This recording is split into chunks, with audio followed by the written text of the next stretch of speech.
Aujourd'hui nous sommes samedi et l'on se retrouve pour les chroniques de Saturne, ta guidance qui t'indique quels sont les points sur lesquels tu dois encore travailler pour aller vers du mieux, t'améliorer et acquérir plus de bien-être. Cette semaine, j'ai effectué mon tirage avec l'oracle du cri des âmes d'Isabelle Serre, illustration de Daphna Sevan. La première carte que j'ai tirée est celle de l'abandon. Alors mon petit rayon, cette carte montre que tu as encore de façon très prégnante en toi les séquelles d'une blessure d'abandon. Alors, cela peut entraîner de la dépendance affective, cela peut contrarier tes relations.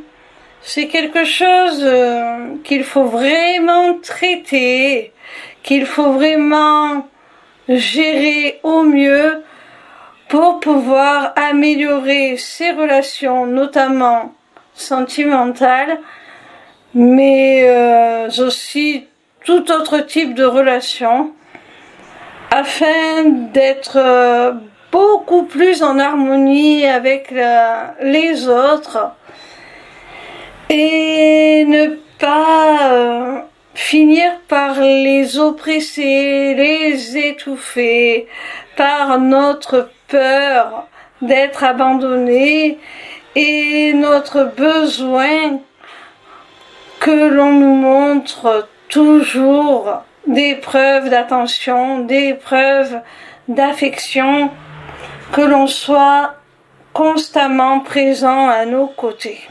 La deuxième carte que j'ai tirée est celle de l'injustice. Elle fait partie, encore une fois, des blessures de l'âme, comme la précédente qui te parlait de la blessure de l'abandon. Alors, on voit très bien à travers cette carte, mon petit rayon, que cette blessure d'injustice est encore très présente à l'heure actuelle dans ce que tu peux ressentir dans ton quotidien. Elle a encore des séquelles, peut-être te sens-tu floué, bafoué, peut-être cela te met-il en colère aussi, peut-être as-tu le besoin de toujours prouver que tu as raison, de toujours prouver que tu es quelqu'un de valeur, d'en faire toujours plus que les autres pour rectifier cette injustice, pour rétablir l'image que l'on peut avoir de toi. En définitive, l'image que tu penses que les autres ont de toi. La troisième carte que j'ai tirée s'intitule le karma personnel. En fonction de la notion de karma, on estime que si l'on a fait du bien, on va recevoir du bien en retour dans cette vie ou dans la suivante, et que si l'on a fait du mal, pour rééquilibrer les choses, on recevra aussi du mal en contrepartie, que ce soit dans cette vie ou dans celles qui suivront. Là, c'est un peu différent. On te parle de karma personnel. Alors, la carte précédente te parlait de blessures d'injustice. Et là, j'ai l'impression, avec cette carte, que le karma que tu reçois c'est toi-même qui te l'inflige. Parce qu'avec cette blessure d'injustice qui n'a pas été traitée, tu as une image déformée de toi-même. Tu as fini par croire que tu méritais cette injustice que l'on t'a fait vivre. Et du coup, tu t'infliges toi-même un retour de bâton. Tu te sabordes certainement dans tes projets. Tu ne te sens pas légitime tout simplement à recevoir le bon. Alors que tu l'es tout autant qu'un autre. Mais c'est toi-même, c'est toi-même qui t'inflige cette punition en quelque sorte. Alors que si tu regardes les faits concrètement, tu n'as rien à expier. Tu n'es pas plus mauvais ou meilleur qu'un autre. Tu es simplement humain avec des qualités et des défauts. Alors accepte-toi tel que tu es. Aime-toi surtout. Et arrête de te blâmer et de t'infliger des répercussions néfastes qui, à la base, n'ont pas lieu d'être. La quatrième carte que j'ai tirée s'appelle le manque de confiance. Alors, avec les cartes précédentes, notamment les deux premières, on a vu que les blessures d'abandon et d'injustice étaient encore très présentes en toi et avaient laissé des séquelles très importantes encore à l'heure actuelle. Et l'une de ces séquelles est un manque de confiance. Tu n'arrives plus à faire confiance à l'autre et tu manques aussi de confiance en toi. C'est quelque chose sur lequel tu dois travailler vraiment pour arrêter de t'infliger le mauvais karma personnel que l'on a vu avec la carte précédente. La cinquième et dernière carte est celle de l'éponge énergétique. Alors, mon petit rayon, il semblerait que tu aies beaucoup d'empathie, que tu sois capable d'absorber littéralement les émotions, les énergies des autres.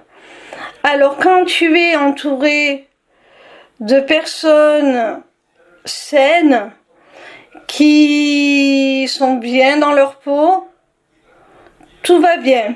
Mais lorsque tu es entouré de personnes qui ne vont pas bien, qui sont mal, qui sont dans un état de détresse, que ce soit physique, psychologique, mental, tu absorbes leur douleur, tu absorbes leur mal-être, à tel point que tu ne sais plus faire la différence entre ce qui t'appartient et ce qui ne t'appartient pas.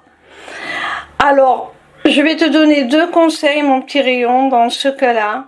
C'est déjà de t'entourer de personnes qui ne te tirent pas vers le bas d'un point de vue énergétique. Tu n'es le sauveur de personne. Donc, si c'est au-dessus de tes forces, cesse de fréquenter certaines personnes qui peuvent littéralement te vampiriser ton énergie. Alors, fais attention aux personnes dont tu t'entoures. Le deuxième conseil est de bien faire la distinction. À certains moments, mets sur pause et demande-toi, est-ce que ce que je ressens là à présent, c'est vraiment moi qui le ressens? Est-ce qu'il y a une raison à cela? Si oui, laquelle? Parce que je ne vois pas dans ma vie ce qui aurait pu générer cela. Et s'il n'y en a pas, s'il n'y a pas de réelle raison, c'est que cela ne t'appartient pas. C'est que tu as absorbé les mauvaises émotions, les émotions sombres, on va dire, les émotions qui ne font pas du bien, une espèce de bouillasse énergétique et qui met un brouillard complet dans tes propres émotions, tes propres énergies, dans ton mental, dans ton psychique. Alors, essaie de faire la part des choses. Et quand tu te sens mal, essaye de te délester de ce qui ne t'appartient pas, afin de pouvoir traiter vraiment tes problèmes à toi. Voilà mon petit rayon, si cette guidance t'a plu, n'hésite pas à t'inscrire au Taroscope pour recevoir toutes les semaines dans ta boîte mail tes prédictions gratuites, signe par signe. N'hésite pas non plus à prendre rendez-vous avec moi pour un entretien découverte de mon accompagnement qui associera mes connaissances en psychologie, dont je suis diplômée, à des notions de développement personnel, de spiritualité et qui t'offrira aussi une initiation aux arts divinatoires afin de reprendre les rênes de ton existence pour devenir ton propre guide et la conduire là où tu en as le plus envie. Via mon agenda, tu peux aussi prendre rendez-vous pour une consultation privée de cartomancie ou encore pour la personnalisation de ton amulette. Amulette disponible sur ma boutique Etsy, tout comme mes runes divinatoires. Les inscriptions au Taroscope, l'agenda et la boutique sont accessibles via ma page lesmissivescélestes.fr. N'hésitez pas non plus à vous abonner à ma chaîne YouTube. En attendant, je vous retrouve avec plaisir chaque soir à partir de 20h sur TikTok pour répondre gratuitement à vos questions en live. Bisous mes petits rayons!